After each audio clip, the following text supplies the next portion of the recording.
नमस्कार, मैं संतोष सिंह और आज हम जिस विषय पर चर्चा करने जा रहे हैं, देखिए क्यों नेता सब चुनाव कराने से भागता है।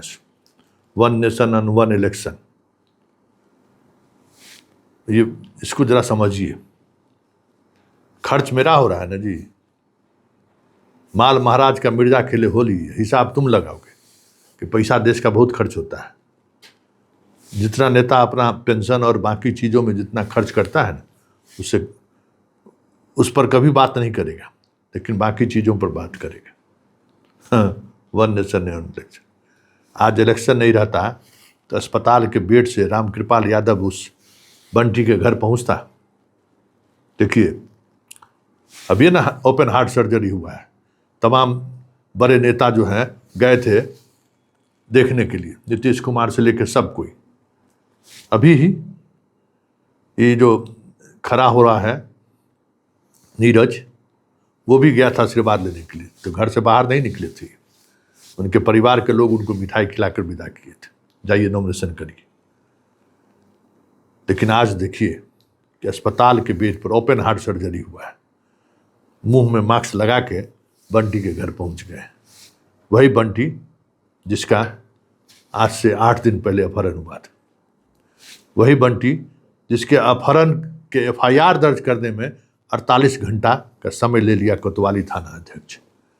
अभी भी वो थाना अध्यक्ष जमा हुआ है अपने पद पर।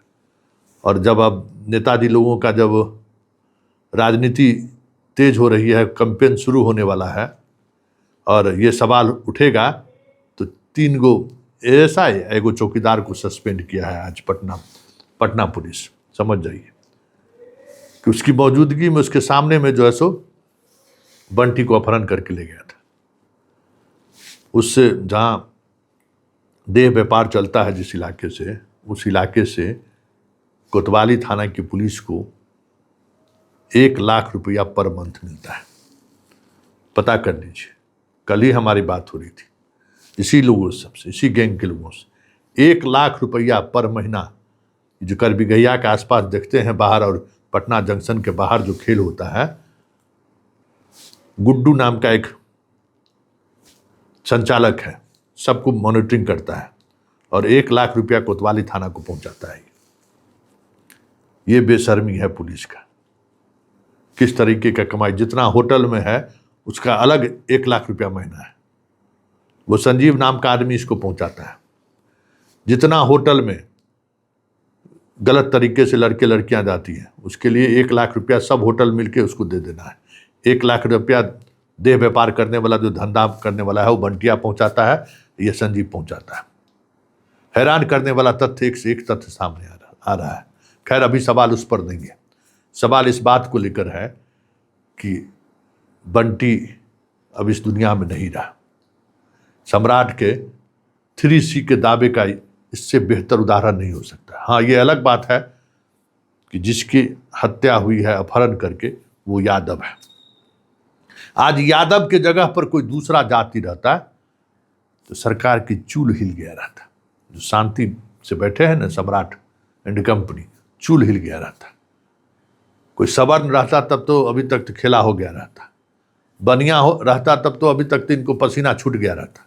हाँ, यादव है, इसका कोई राजनीतिक नुकसान नहीं होगा, इसलिए भले कुंडली मारकर बैठी रही सरकार 8 दिनों तक। आज कार्रवाई किया है।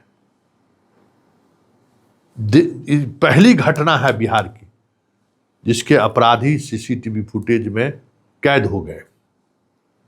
हालांकि ये पहली घटना नहीं है, लालू यादव के जमाने में खूब होता था कि एफआईआर दर्ज करने के लिए लोगों को सड़क पर उतरनी पड़ती थी।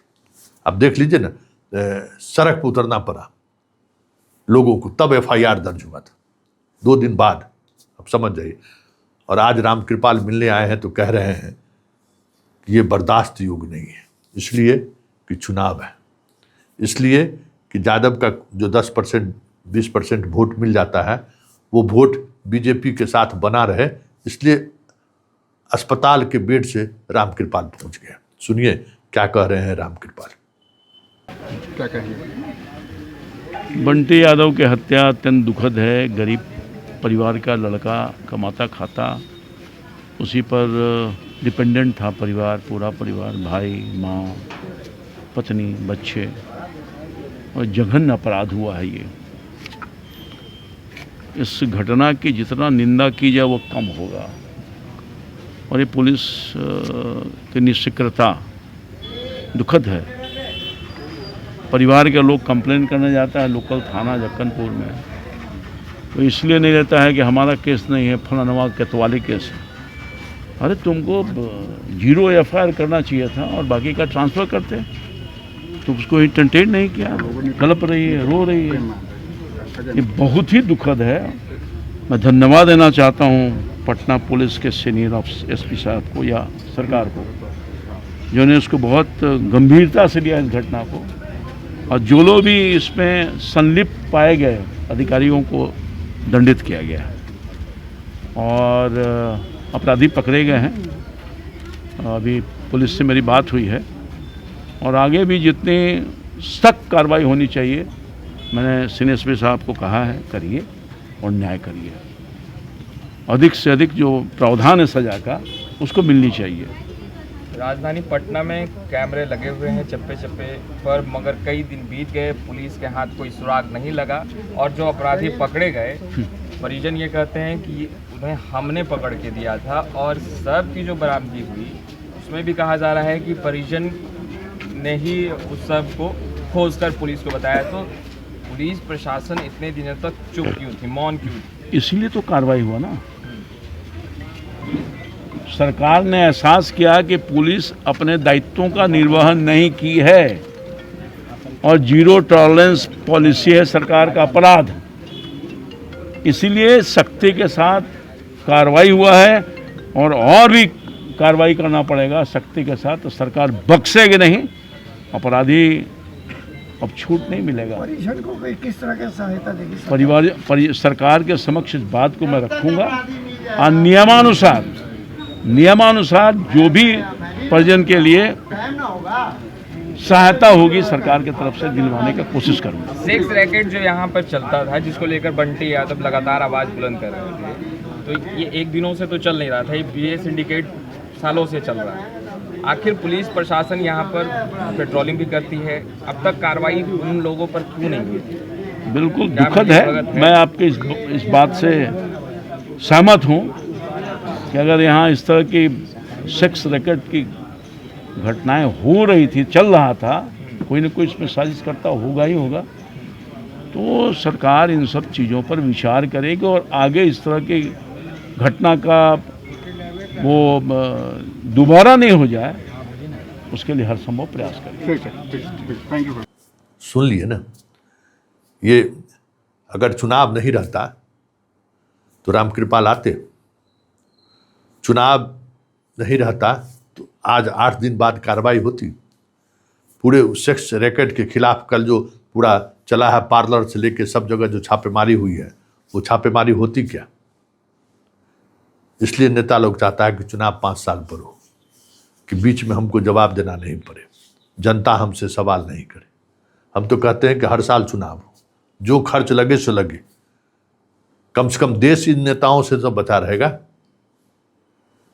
जितना खर्च लगे करिए, लेकिन हर वर्ष चुनाव कराइए, क्योंकि 5 साल पर अगर चुनाव होगा ना तो जनता को तो पीस के रगड़ के ये लोग जो है सो वो हाल करेगा, वो हसर करेगा कि जनता सपने में भी नहीं सोच सकता।